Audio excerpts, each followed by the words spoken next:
Kissinger es un brillante escritor y periodista venezolano, está afincado en Orlando, estuvo recientemente aquí en el programa, me llevé la mejor impresión de él. Buenas noches y gracias por volver, Vladimir. Gracias, Jaime, encantado. ¿Has podido ver la entrevista que le hice a Rafael Poleo el lunes pasado? Sin duda, yo creo que no solo yo, sino prácticamente la totalidad de los venezolanos tuvieron oportunidad de verla y opinar. Ha sido todo el 48 horas del gran tema central que ha sido tu discusión con él. ¿Cuál es tu lectura de esa entrevista? Bueno, son tres. Vamos primero con los infortunios. Infortunios relativos, por ejemplo, a los calificativos en torno a Jorge Rodríguez, que si supieras, no son los que más me preocupan, sobre todo luego de haber visto lo que acabas de exponer. Yo diría, Rafael Poleo debe estarle dando gracias a la vida de no haber recordado esos materiales que presentaste en el 16 y en el 15. Sin embargo, hay algo que me llamó mucho la atención y fue el argumento de Estados Unidos como imperio en términos de qué valor le agregaba al tema central. O sea, qué sentido tenía, porque uno tiene que leer entre líneas. Y me preguntaba, de ninguna manera estabas abordando el tema. El punto central tenía que ver justamente con las negociaciones, con la posibilidad de las elecciones, de adelantarla, etcétera. Pero me preguntaba entonces el tema de la necesidad o no, de la pertinencia o no de ese mensaje, ¿no? Un mensaje que él instaló, ¿ah? Por Dios, es que fue insertado. Y fue además, a mi juicio, a partir de lo que además he podido recoger, fuera de lugar. Y voy a explicar por qué. ¿Por qué? Porque obviamente todos los países tienen diversos intereses, hay variables que se manejan y una de las variables es la económica. Pero los países no tienen amigos, tienen por intereses. Dios. Y no solo aquellos que, como él lo considera, son imperios. Porque hay un ejemplo decadente que desmiente por completo el punto. Y tiene que ver con aquellos países que viven de Petrocaribe, que viven del ALBA, esos países que se afiliaron en su oportunidad con Hugo Chávez, pequeñas islas, Antigua y Barbuda, que están haciéndole un flaco favor a la dictadura en Venezuela y que hoy día están estorbando en la OEA, y me disculpan lo tajante en términos de la calificación, pero estorbando en la OEA y torpedeando cualquier tipo de iniciativa que pueda ir directamente para reforzar finalmente, ni siquiera reforzar, rescatar lo que ya nos han destruido. Entonces, pues, no solo hablar del tema Estados Unidos, háblame de las islas del Caribe, háblame de Bolivia, háblame de Nicaragua y también habla de dos grandes imperios económicos y militares que lo hablamos tú y yo hace apenas un poco más de un mes. Rusia y China. Rusia y China. De eso no habla, Poleo. Por Dios. Y además que lo hablamos en aquella oportunidad, parte de lo que yo considero es la imposibilidad de llegar a una intervención militar tiene que ver con que tres monstruos gigantes, los tres tienen intereses. ¿Cuál es el tercero? ¿Irán? No, el tercero es Estados Unidos. Estados Unidos. Lo comentábamos, los principales acreedores de la deuda venezolana, ¿quiénes son? Estados Unidos y Canadá. Sí. Los tenedores de bono, por eso que les afecta tanto estas sanciones por parte de la administración de Bush, de Trump. Si tú hubieras estado sentado aquí y Poleo allí donde estás tú, y Poleo hubiera dicho, como me dijo a mí, sorprendiéndome, porque yo no se lo había preguntado, Estados Unidos quiere hacer el mejor negocio de la historia con el petróleo del Esequibo. Por lo tanto, el imperio quiere quedarse con los recursos naturales de Venezuela. Por consiguiente, es más o menos lo mismo que viene diciendo Maduro hace años. Es un flaco favor. ¿Tú hubieras reaccionado como reaccioné yo o debí quedarme callado y debí dejar que él, digamos, abundara, explayara en su tesis? Yo creo que debiste haber soltado un poco más la cuerda. Hacerlo llegar un poco más allá en su argumento.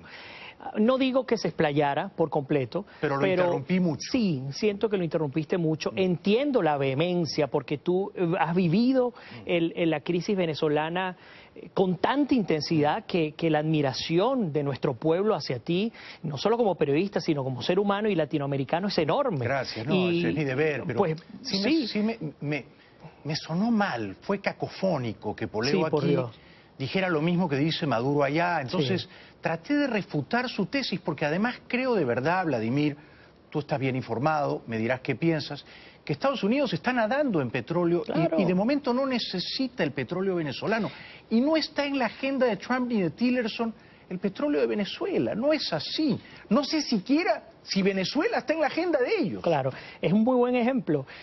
Lo que ocurrió con Rafael Poleo es básicamente, hay que hablar de dos puntos distintos. El primero en concreto es la respuesta a la utilización de un sistema nacional de medios públicos en Venezuela, BTV, el sistema de propaganda del gobierno, que no sé si hasta ahora ya está rodando los videos, sí, porque claro, es una genial propaganda política para el video. Por eso ellos, quiero que un flaco favor.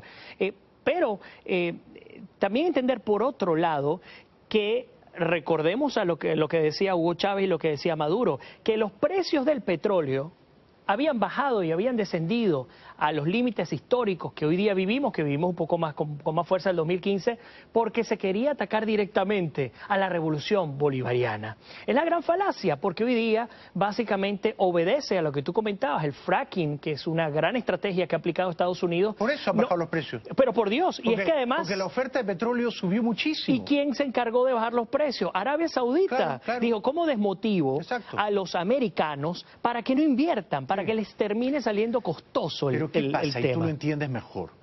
Cuando viene Poleo acá, a este programa, a decir que Estados Unidos se quiere quedar con el petróleo de Venezuela, él está quedando bien con sus amigotes de allá, de la dictadura venezolana. Me parece que es una provocación deliberada. Yo ni siquiera se lo había preguntado. Tú querías decir que había un otro tercer ángulo que querías comentar de la entrevista.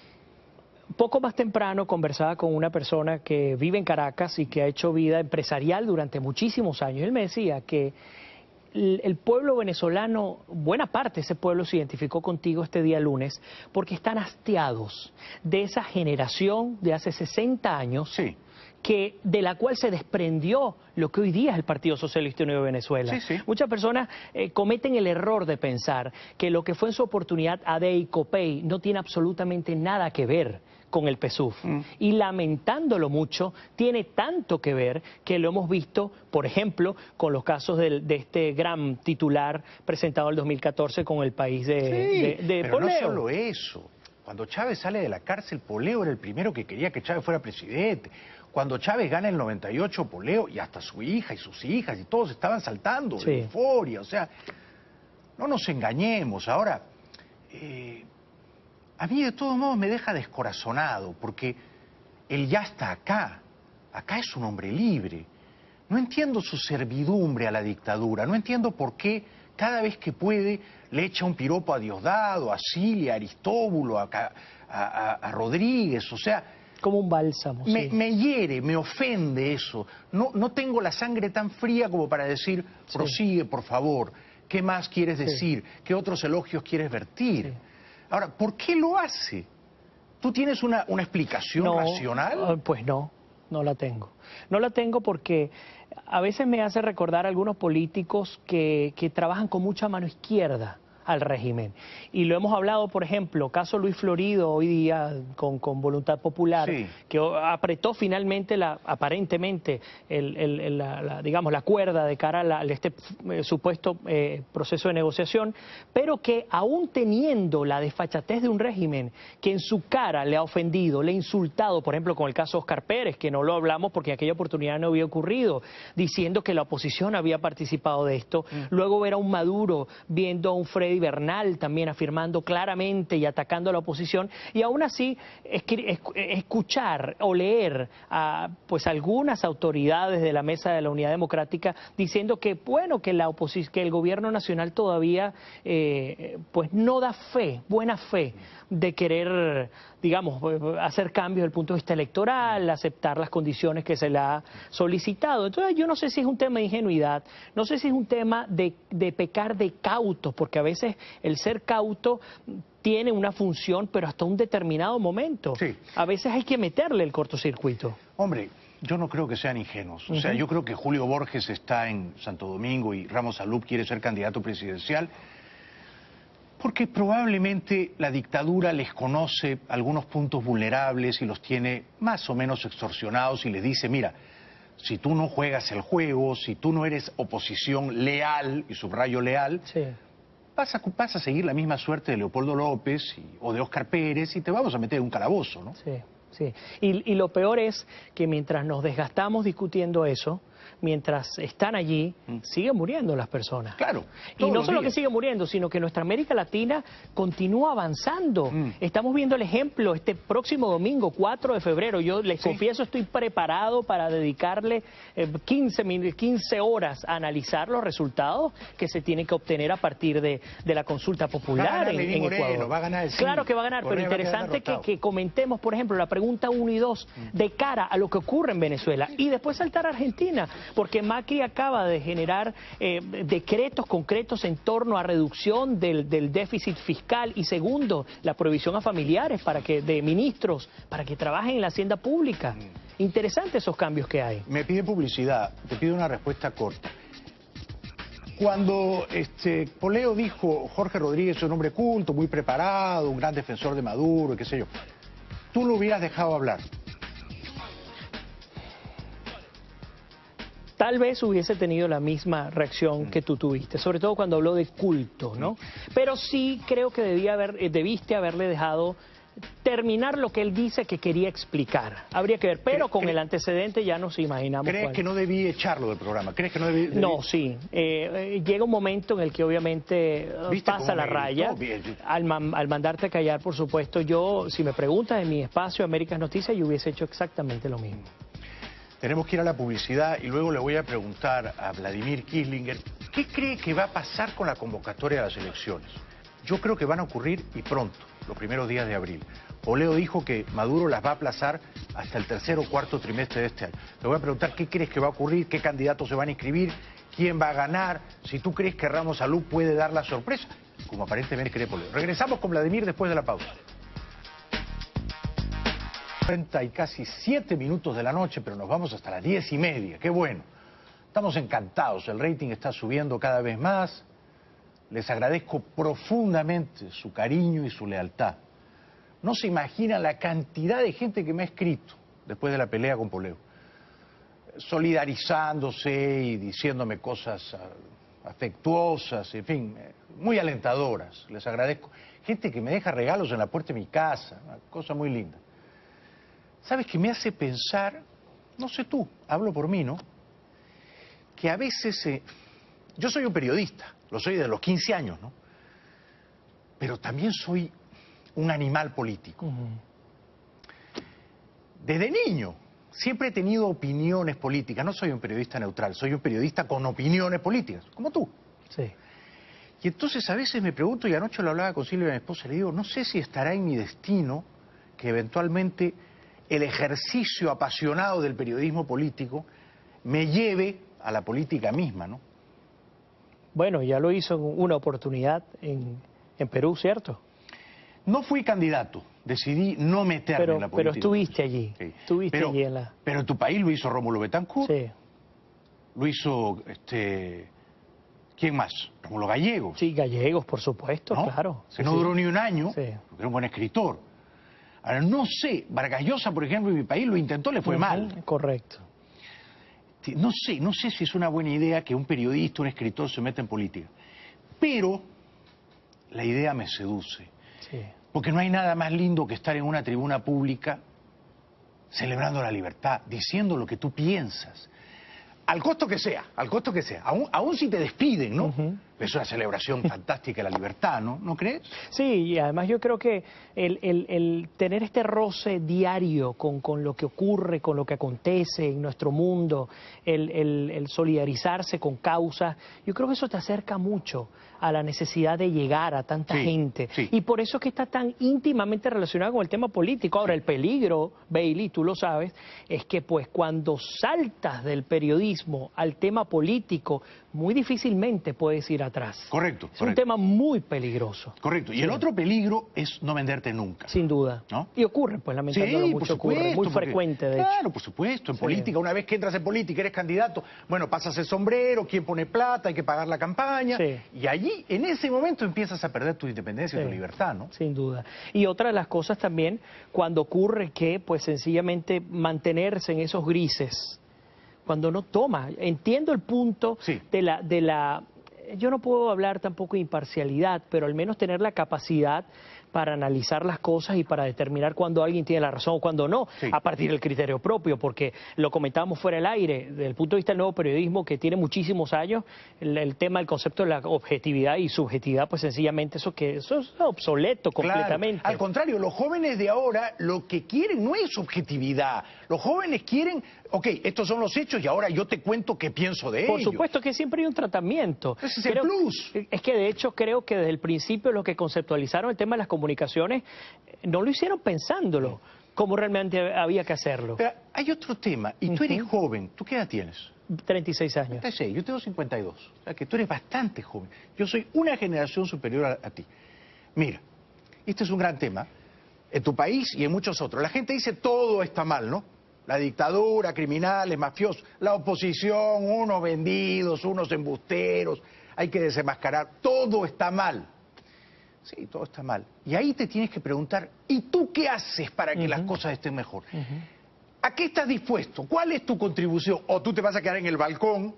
Porque claro, si te quedas en el balcón diciendo todo está mal, todo me da asco, todo hiede, nada, pero a lo mejor tú puedes hacer una pequeña contribución. Sin duda. ¿No crees? Es que la responsabilidad arranca por el pueblo. Y el pueblo es una suma de individuos. Por Dios. ¿Qué está pasando ahora en Venezuela?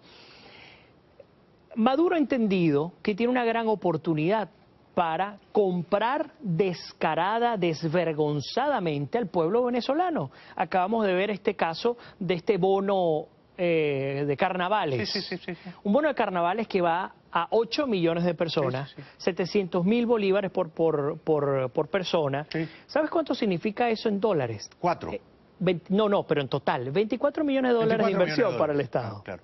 Es decir, tienes la posibilidad de comprar. Migajas. Por Dios, Migajas. por Dios. Eso es casi lo que recibe de las refinerías estadounidenses cada día. Correcto. Recibe 33 millones de dólares. Sí, sí. Por un día paga la Pues lección. por Dios, es que puedes pagar no solo eso, Claro. puedes darte el lujo de pagar durante un año completo estos bonos. Obviamente, eso tiene un fin. Los economistas me dirán, pero estás loco lo que estás diciendo. No, pero es que es lo que ha hecho el régimen. Es decir, no le importa que la hiperinflación, porque además hay dos fenómenos económicos en Venezuela, hiperinflación y estanflación, que son dos cosas distintas, pero que van de la mano. Sí. Entonces, no le interesa en la medida en la que continúe controlando el poder, y la clave sigue estando en el tema militar, Sí. porque mientras que estén allí, pues sencillamente lo van a seguir manteniendo. Y cuidado, lo dijimos aquella vez, ojo narcotráfico, ojo aquellos carteles de corrupción que se llevaron 300.000 millones de dólares, que pueden sin ningún problema financiar a Venezuela, como una inversión incluso,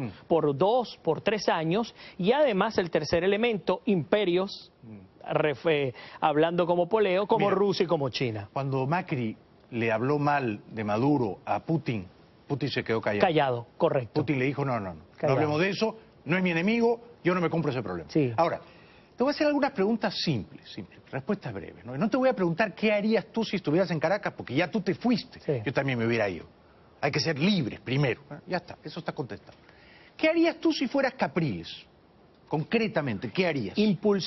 Evitaría que se lleve adelante cualquier tipo de elección en Venezuela. O sea, no inscribirías candidatos. No. Ni en esta ni en ninguna. Es que no puede haber elección, no es abstenerse o no. Es que no podemos permitir ni siquiera que ellos se cuenten, que el Partido Socialista Unido de Venezuela se cuente. Pero primero Justicia quiso inscribirse, ¿viste, no? ¿Sí? Ahora, Participaron de esa trampa. Sí. Y a Ramos Alupa, su Acción Democrática, sí le dieron la inscripción, primero Justicia no. Sí, ¿Qué pasó harías fuego. tú?